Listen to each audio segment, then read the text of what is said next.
Hello, and thank you for joining me.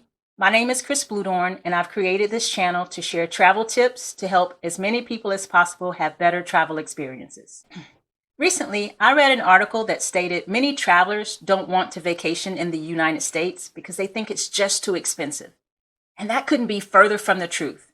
So today, I'm going to share 7 US cities that are extremely affordable because they are packed with free or inexpensive activities. But for any destination, if you do a little research and plan it right, you can visit most places without breaking the bank. And be sure to keep in mind the tips I gave you last week about traveling on a budget. If you haven't seen that video yet, you can check it out right here. And of course, with any destination, you should check the COVID restrictions before you go.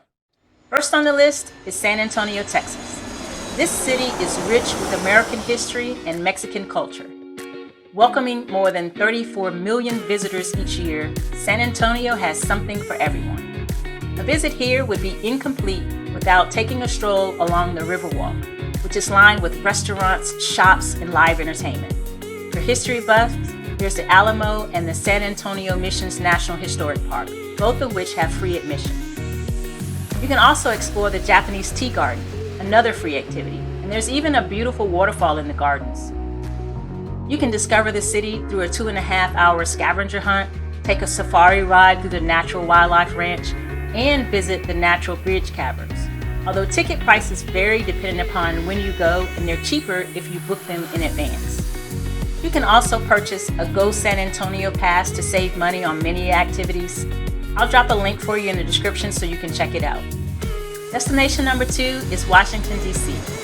While accommodations may not be the cheapest here, there are so many free things to do, I couldn't leave it off the list.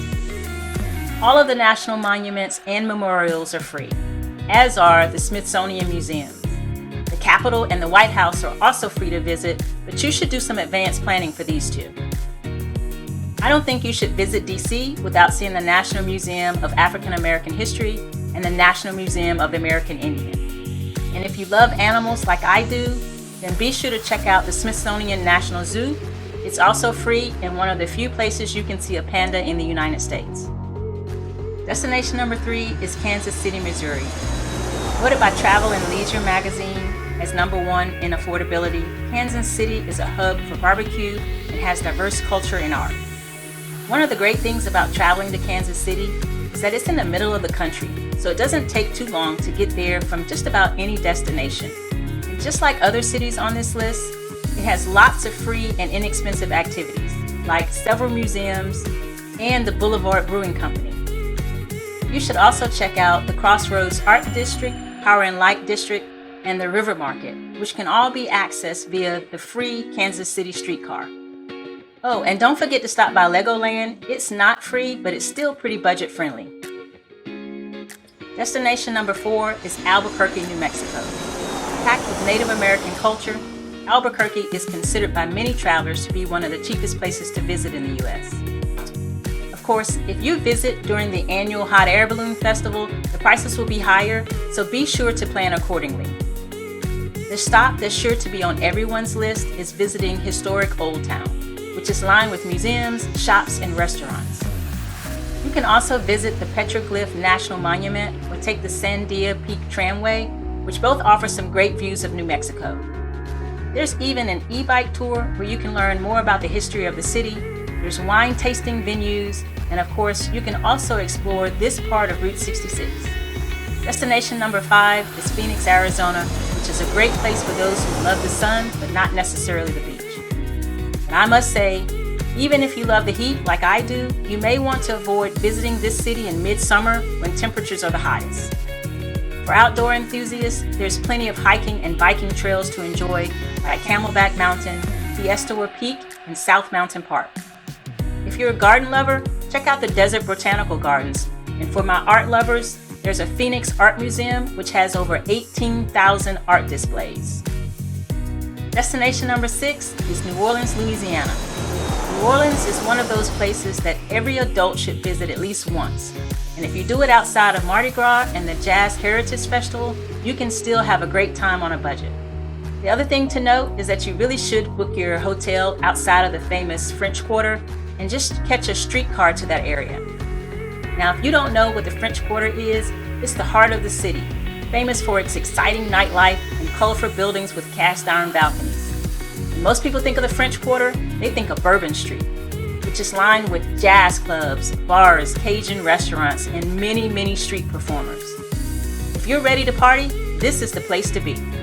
But there's plenty to see outside of the French Quarter, like taking a streetcar through the city and riding past historic mansions. You can also enjoy live music on just about every street corner.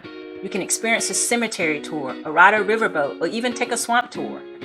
Whatever you do, just be sure to eat some of New Orleans' signature foods like Creole dishes, crawfish, po' boys, gumbo, red beans and rice, and beignets. The food is part of the draw because it is absolutely amazing. And rounding out the list at number 7 is Daytona Beach, Florida. I couldn't put together a list of inexpensive destinations without throwing in a city from the state where I reside. And while there are many cities in Florida that I could have chosen, Daytona is not only an inexpensive place in Florida, but also one of the cheapest places to travel in the U.S. If you're a beach lover, Daytona has 23 miles of beaches to enjoy. And if you visit in the summer, don't miss shell concerts. From jazz to Latin music, you can enjoy any type of music style from May to September each Friday and Saturday night. You can also take a guided tour around Angel and Phelps Chocolate Factory and enjoy some samples of coffee and homemade chocolate confections. For lighthouse enthusiasts, there's Lighthouse Point Park, and you should also stop by the Marine Science Center, which is right next door. There's also several museums for you to explore, including the Southeast Museum of Photography, which is Florida's official museum for photography. Hopefully, you've enjoyed learning about a small sampling of affordable U.S. cities. If you'd like to see more videos like this one or have ideas about topics you'd like for me to cover, please leave me a note in the comments. Please subscribe to this channel for more travel tips and be sure to hit the bell so you can be notified when a new video comes out. Until next week, stay safe and remember, travel is life.